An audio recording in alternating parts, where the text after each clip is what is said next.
If a sizable portion of the Democratic electorate here in Michigan votes uncommitted during the primary, that will be a 5-alarm fire for the White House and for the Biden campaign.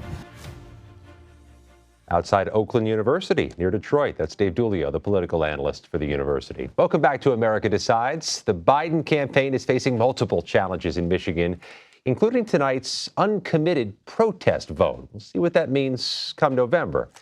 And for more on that, let's bring in our panel. Bracton Booker, Dante Cheney, Bracton's national political reporter at Politico. Dante is founder of the American Communities Project at Michigan State University, also a political reporter for the Wall Street Journal. Sorry to invoke the other university on you there. Bracton, what do we make of this uncommitted vote campaign, and what would make it a success? Well, look, I think it's more of the same. You're seeing fissures within the Democratic Party, folks who are unenthused about the Biden reelection. You have folks who are saying, like, hey, you are standing shoulder to shoulder with Israel. You need to change course. And this is the first step that, Michigan's to show that, hey, we are not standing in lockstep with you because you have not been open to our concerns about how this war in Gaza is taking place. And so you need to actually change direction here. And certainly we're going to see how many people show up. The previous uncommitteds have ranged around the 20,000 vote range. So I think success needs to be in the 30,000 vote range today to really send a message that this effort is far different than any other committed effort that we've seen in previous cycles. But we'll see what happens once the polls close. Dante, it's a winter day in Michigan. Somebody goes out in the car to go vote uncommitted. Yeah. Should I read that as they're persuadable still because they're engaged? Right. They're not just staying home on the couch to protest what they see. Right. Well, they're also not voting. There are a lot of ways you could cast a protest vote where you could vote in the Republican primary. It's no primary in Michigan. Yep. So you could do that. Yeah, I think they're engaged. I think they're still gettable.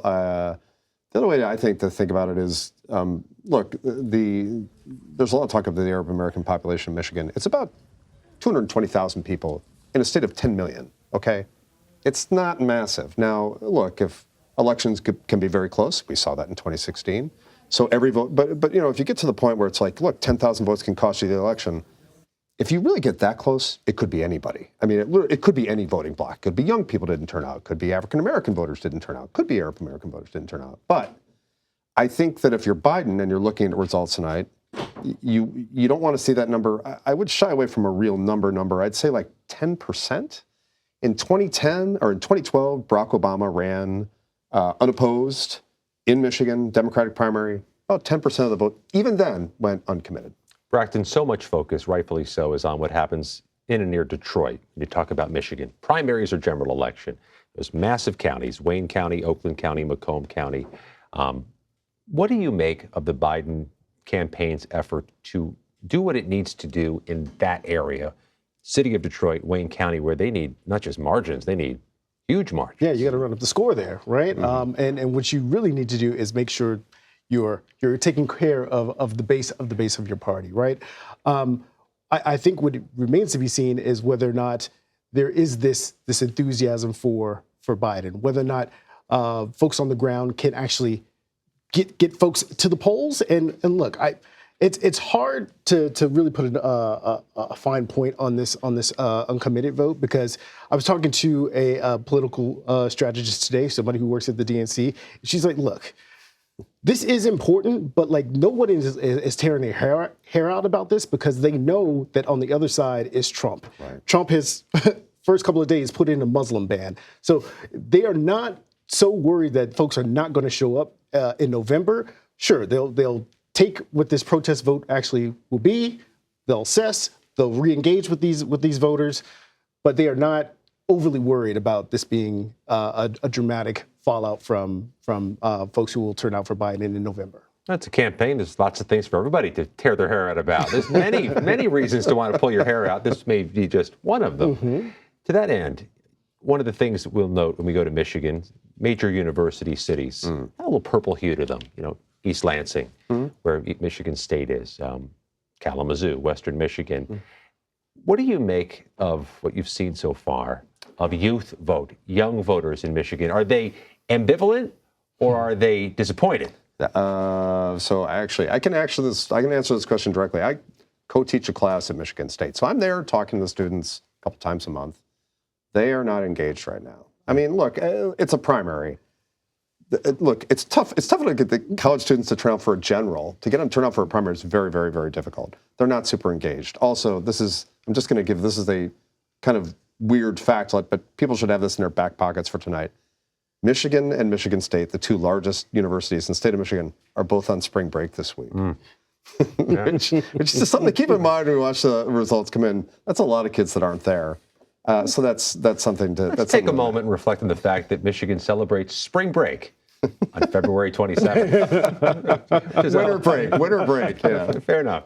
Now, youth apathy is different than youth disappointment. Yeah. And it begs the next question, Dante, what does this look like in Michigan, a Trump-Biden rematch as we move toward November? Does it look different in political complexion than other states? Than in other states, yeah. Because Michigan and Pennsylvania and Wisconsin, which we always talk about as this blue wall states a lot, they share one very important thing in common. They have this huge block of suburban, white, blue-collar voters that are huge for Donald Trump. He needs that. He needs that vote. Just like the Democrat, Biden in this case in 2024, needs the big urban vote out of Detroit, Milwaukee, Philadelphia. So that's something to keep in mind. Those things really make Michigan and those other states stand out. What does it look like? We were talking about this in the weigh-in, like to try to get a read right now on what things are going to look like in 24 and say, maybe it'll look like 2020, maybe it'll look like 2016. It just feels like everything is unsettled right now. And maybe some of it is the war in the Middle East and dealing with inflation and just things, and maybe even the general feelings that the voters have about Trump and Biden. But it feels very unsettled right now. But it's the most, normally at this point in an election season, I mean, I don't ever make predictions because I don't like doing that. But in my head, I'm like, I think I know how this is going to go.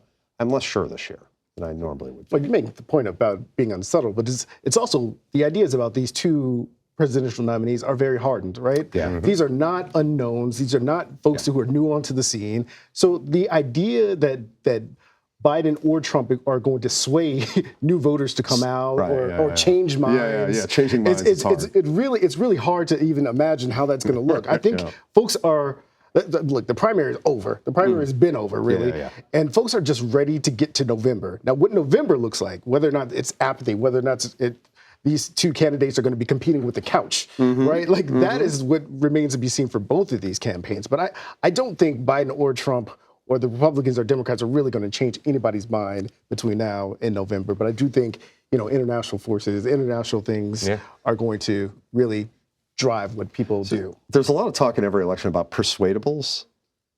Don't do that in 2024. Okay, there just aren't a lot of persuadables out there. It's a sliver of the electorate. It's really talking about whether or not you get your voters out. It's the voters versus the couch. Yeah. Dante, Braxton, good information. Thank you both. President Biden said today he thinks a deal can be made to avoid a government shutdown. Congressional leaders indicated that's possible too. Where the negotiations stand, coming up next. You're streaming America Decides.